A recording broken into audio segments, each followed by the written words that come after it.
Hey everybody, Ben and Lucy here, coming to you today to talk about The Last of Us Part 2. We are 1 year on from the release of The Last of Us Part 2.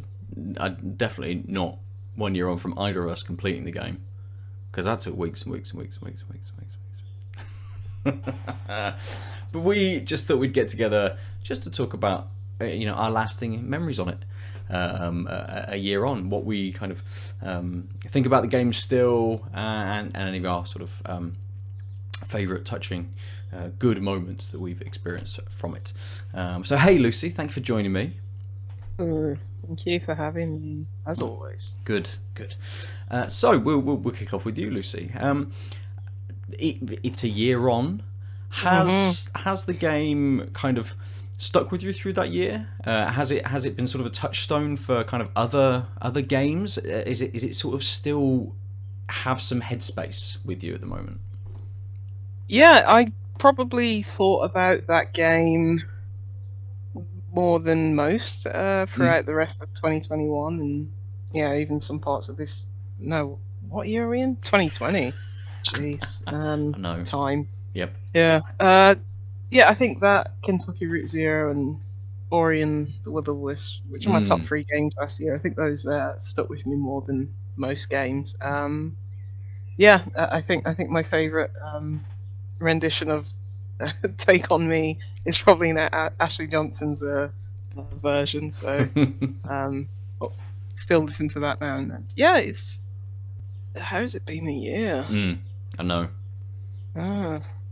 It seems like longer than a year because I didn't pay attention to any of the leaks and anything, but I think the whole discussion and discourse around The Last of Us was in probably at its most in the time leading up to it. So it seems like it's been more than a year. But it's the story, the themes. I think no other game of 2020 and the start of this year has actually got close to that kind of level of storytelling. But it's to be expected. That's a first party Sony game. It's going to be tentpole. It's going to be far beyond what most other developers can achieve. But just in terms of the characters and the storytelling and the diversity of the characters as well, I don't think any games achieve that since. So yeah. How about you? Yeah, almost exactly the same. Again, The Last of Us was my top pick for games last year, closely followed by Final Fantasy VII and Crusader Kings 3. Final Fantasy VII has, I think, because it's been in the media a little bit more, has maybe had a little bit more kind of headspace, with the upgrade that it's had and with the Yuffie DLC that's come out as well. That's kind of crept a little bit more back into my mind as I should go back and play this. I should jump back in. Whereas with The Last of Us Part 2, I gave that game a good few weeks after finishing it just to take it in. And we did our big spoiler discussion as well, big two-parter discussing sort of the entirety of that game a little while after it had released. But I did go back to it and started playing through again, sort of with that fresh perspective of knowing what happens within the story. I didn't get a huge way through it because Ghost of Tsushima came out. I started to play that. But I did go back through understanding a little bit more about the motivations of say, Abby and the other characters. But also, mostly, just to go into photo mode at almost every opportunity and take ridiculous shots of just how beautiful that game is. We kind of talk about a lot about sort of the narrative and the characters and what that brought to kind of games, but it is also sort of aesthetically a phenomenal just showcase of what can be done. Just the level of detail within the textures and the assets and things is ridiculous. And again, it sort of lives in my mind as something that hasn't quite been touched narratively, but also technically as well. And I haven't played Ratchet and Clank, which I think will be sort of a touchstone for people going into sort of the PS5 or this new generation. That's kind of going to be. But when we saw The Last of Us, the original game, even stack up against new PS4 games, it still looked really good, especially when they brought out that remastered version. So I think it's stuck with me for a few reasons, definitely. Yeah, it is a phenomenal looking game, and it just, you always think of like the horror in that game and like the darkness and and everything, but there are parts of it like just the overgrown cities and everything. There are parts of it that are just genuinely beautiful, and are they making, or have they already made a PS5 like kind of upgrade to it? They might have. They might have. If they haven't, it's definitely been sort of spoken about and touted. They may have just done like an update to make it sort of like a stable 60 frames a second or something like that.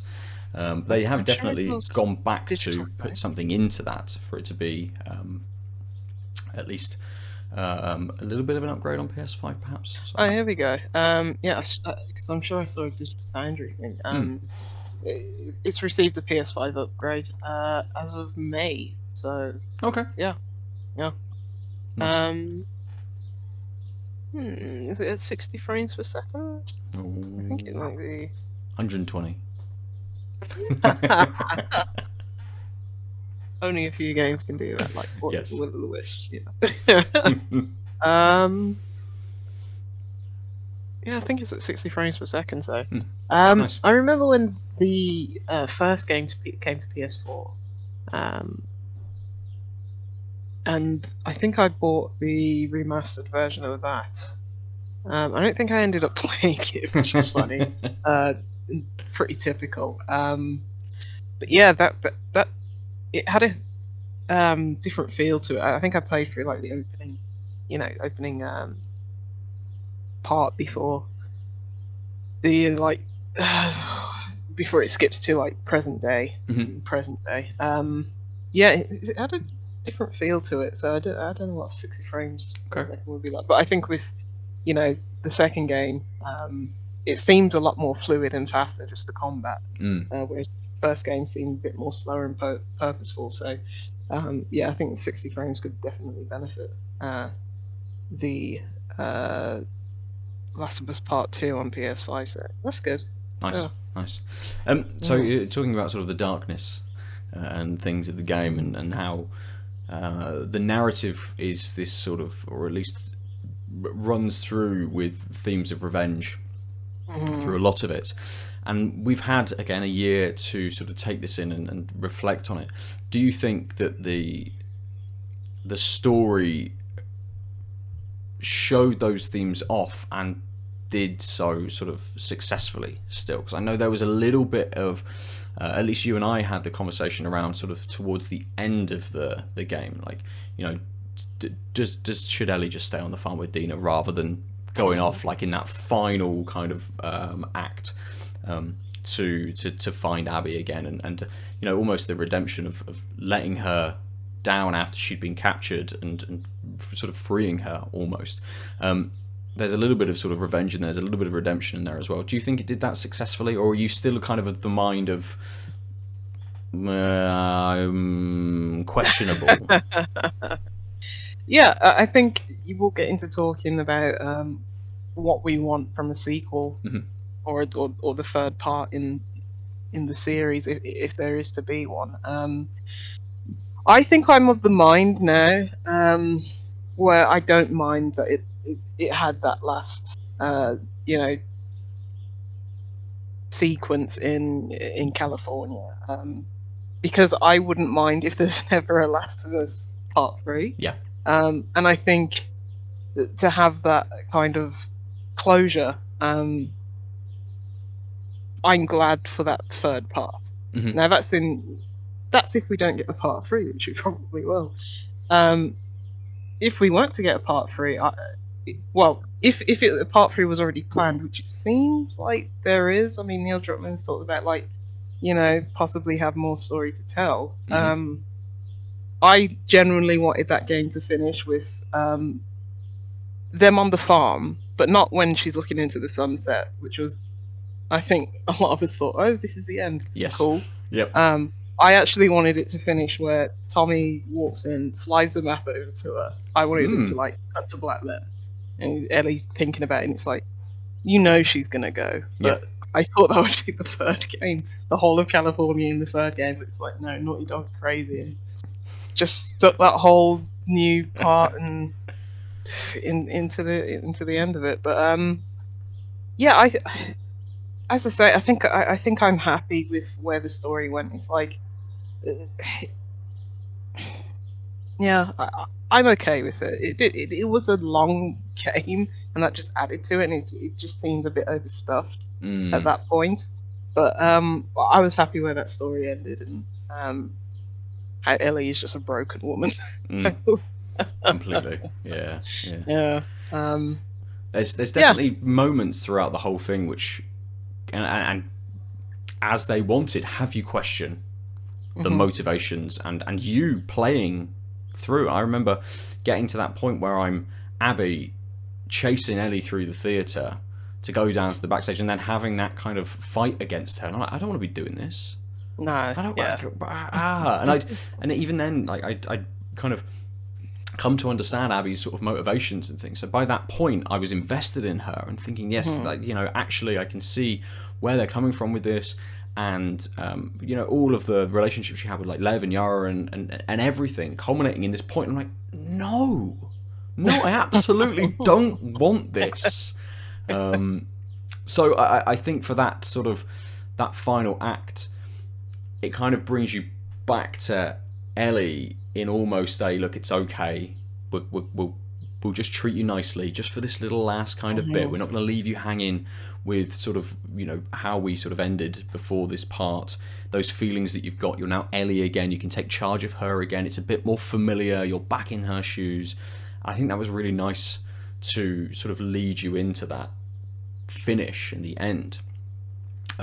So I kind of definitely, again, when you're Ellie and you're beating the shit out of Abby and those two are fighting in the water, and I'm like, no, this is the worst decision. I was so glad for the sort of the actual finish. That it kind of just took it away, and I'm like, oh, good. So I think, again, with a little bit more sort of time, I can see why they've made that decision to do it, and actually it made me feel, or at least in my mind now, thinking back on it, made me feel differently about maybe how I felt in the moment, that I've now been able to rationalise, reflect a little bit, and understand what those moves were. And it's crazy that I don't think any other game ever has made me feel like that. That I'm sort of constantly questioning things, and it's later when I think back to it that they resolve in my mind. Interesting. Yeah, I'm pretty much where I was at the end of the game, just after finishing it. Like, I think looking back on it and reflecting on the game, I was just thinking, oh, these themes really spoke to me, and it's like I really enjoyed the story. Yeah, I haven't had that kind of like roller coaster review, so that's really interesting. But do you think there will be DLC? No. Yeah. I really like in that final act that we get to see a different part of the world, and it's been very carefully sort of shot through The Last of Us into sort of part 2, sticking almost in one sort of location. The Last of Us being that road trip, going through various areas. I think it was good to take it to somewhere different and show you something else, show you who else is out there and what they've been kind of a little bit kind of up to. There's a little bit of exposition in some of the conversations that other people are having and things. And I really like that. I love that element of fleshing out your world. So I really liked that from that part. I think maybe if they had finished where you wanted them to, and it hadn't had the final act, that we may have had some DLC, but I don't know whether it would have been that. Yeah, It may have that been would. something slightly different. But at the moment, I think they've created such a good package overall, taking you through all of those steps, that there isn't really anything needed on a smaller scale. Not like Left Behind was with The Last of Us. We're actually going to give you a little bit of backstory for Ellie, and give you some of the relationship that she's sort of had before, and her, that's made her who she is now. I don't think there is a point for any of those characters where we would need that kind of DLC, but I don't think there's a point where we need to see what they're doing next in a sort of a short 2 or 3 hour kind of experience. Yeah, because seems like they really fleshed out, Abby. I mean, Yeah. took them, they had 15 hours with Abby, so but yeah, I think I can't think of any like ancillary characters they'd focus on. Just make a dog DLC with the what was the name of the dog that Abby and Diana killed? I don't remember. Yeah, just make it like, I don't know, that weird Cuba Gooding Jr. film with the dogs. It's like a sleigh, like huskies or just like, Well, they return to the fabled Ish as well. Just bring him in, just for no reason whatsoever. Just throw some DLC up around him. Everyone wanted Ish DLC, but I thought that was just a perfectly told story. Like to not see that and just read about it, I just thought that was so powerful. And like I think having like, okay, this is what Ish did. DLC would kind of tarnish that slightly. So I'm glad they never did that. A testament to the writers to be able to tell you that story within just little pieces, little snippets of kind of what sort of happened, but it does contribute to a whole story for Ish that, as you say, don't really need DLC. We don't need to play through that or any part of that at all. Yeah, it's just like that slight unknown as well just makes it even more like horrifying, like filling in the gaps. Like I think the equivalent in Last of Us Part 2 was, I'm sure we spoke about this. Did you catch it? The person who like locked people in a shed and like infected them, and it's just like, damn dude, like. Is that the Could have one? just shot them all. Is that the one where you can open the shed and they all come streaming out at you? Yeah. And he's like, oh man, did that purposefully. I don't know how they wronged him, but I just think they kill his kid or something. Man, it's a brutal world, and again shown through all of these extra little pieces, stuff that you could absolutely miss. You miss that note, you miss that little section. You don't go to that area of the map. With this game, the maps are so much larger in moving through. It's still sort of a corridor. You go from point A to point B, but you have so many paths to be able to sort of move through those. Lots to miss. Platinum the game? Did you? I didn't platinum. Okay. Part 2.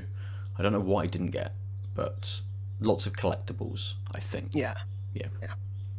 It's Ghost of Tsushima that you platinum. Yes, it was. Yeah. Okay, that's a bit confused. Yeah. As kind of just to round us out, sort of final points about The Last of Us Part 2, has it sort of changed the way that you kind of look at games? Maybe not all kind of games, some indie games, stuff like Celeste or Florence, still have a big impact, even though they're a much smaller product. But has it made you think about kind of how games will be moving forward, or whether we're just in a set space where The Last of Us Part 2 and The Last of Us is different? It is not quadruple A, because that's a silly term, but it is just sort of another step up in terms of narrative. I think it is. Like, I treat those games like they were made in a vacuum, because no other studio has that kind of time, resource, money. Like, you just look at the screen and it just stinks of money, and it's just like, and nobody else has that. And I look at like something like God of War, which Mhm. it had that kind of like father son story. It tried to pluck on those like emotional, heartstrings. Mm. It just didn't get there for me. It Mhm. seemed like they were chasing The Last of Us. It, that's no slight on like the creators and what that story meant to them. It just felt like this is kind of going for like what The Last of Us is trying to achieve in terms of emotion, and I didn't quite think it got there. Mm. Great story overall, and some emotional parts to it, but I just feel like that's probably the easiest like comparison because it is high budget Sony Yeah. exclusive, and I I don't know. I think they just did such an amazing story for the first game, and that's obviously going to carry through. Like the games before with Kratos, it's not like I don't think they were just quite going for like emotional heartstrings, Uh-huh. and Kratos was a dick, and he still is. So it's just like you have nostalgia, but maybe not so much for the characters. God of War is still very much an action game. Yes. I think Last of Us is very much a character study and tone piece. Mm. Without trying to sound too artsy fartsy, but yeah, as I said, I can't really compare any other games to it. Like Yeah. I preferred Ori and the Will and the Wisp and Kentucky Route Zero last year Mm-hmm. because of the stories that they told, and those had even more of an impact on me than Yeah. The Last of Us. But in terms of on a larger scale and having characters that you can really invest in, sure other developers could do it, but Mm.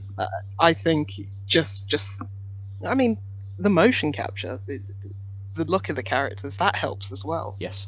They're not weird uncanny valley like weird lip syncing issues like in Life is Strangers, for Yeah. example. Even though that had a big impact on me, it just doesn't have that kind of impact. Mm. Yeah, it's going to be hard for anybody else, but I think probably the next Naughty Dog. Yeah, we'll see what they throw out, and I think Naughty Dog kind of. I don't know anything about kind of how they work and the processes that they go through versus say They crunch a lot. Yeah.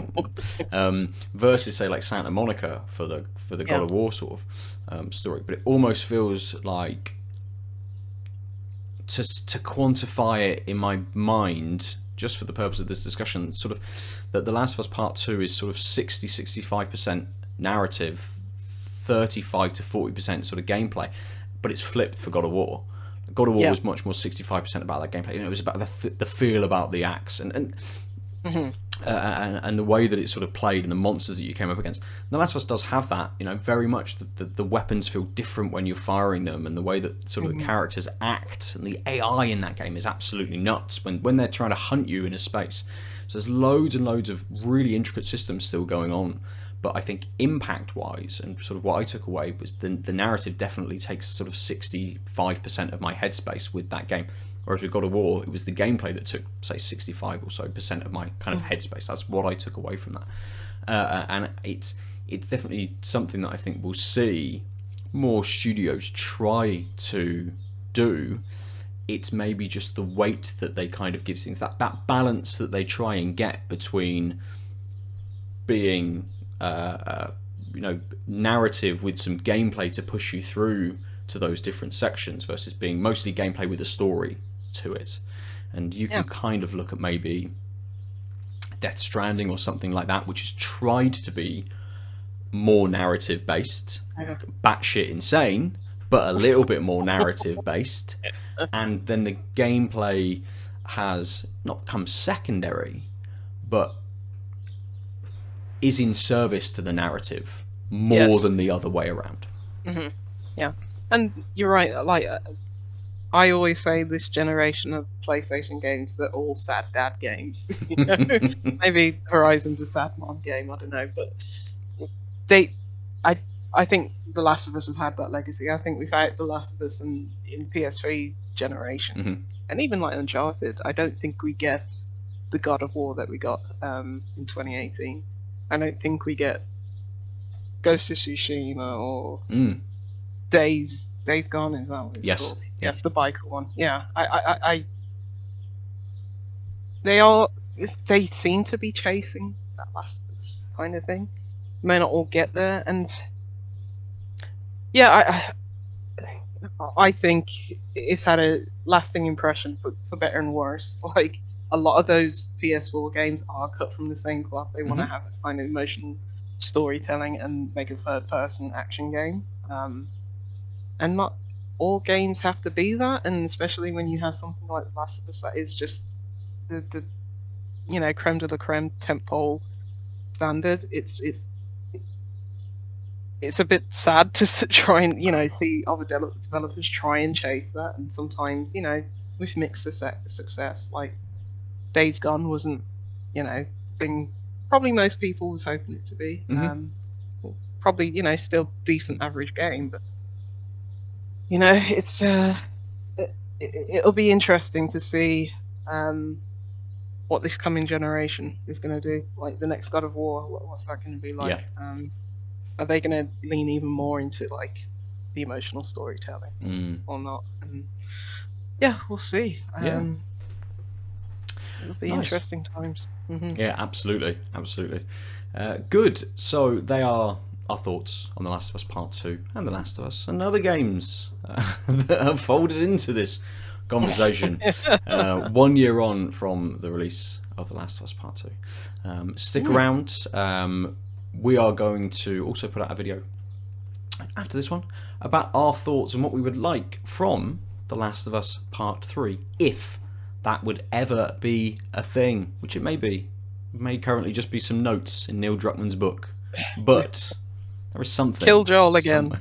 Sorry, spoilers. Just flashbacks, constant flashbacks, that's it. It is just, it's more like... a walking sim, and Ellie's just walking around, and everything just reminds her. It's just, I mean, how does that girl not have even worse PTSD to not allow her to go out of the house, and everything just, how is it also resolved in her head by the end of that game? I don't know. Or make Last of Us Rock Band or something like that. We just play the guitar and do all the covers. I mean, how do you do it with 4 fingers? You have to find somewhere. Of She'll be able to. Yeah. I'll wait for Abraham. Exactly. Yeah. Good. Well, thank you, Lucy, for this. Thank you. And everyone, stick around for our chat about what we want from The Last of Us Part 3. But for now, we'll see you soon. Thanks. Bye. Bye-bye. www.outoflives.net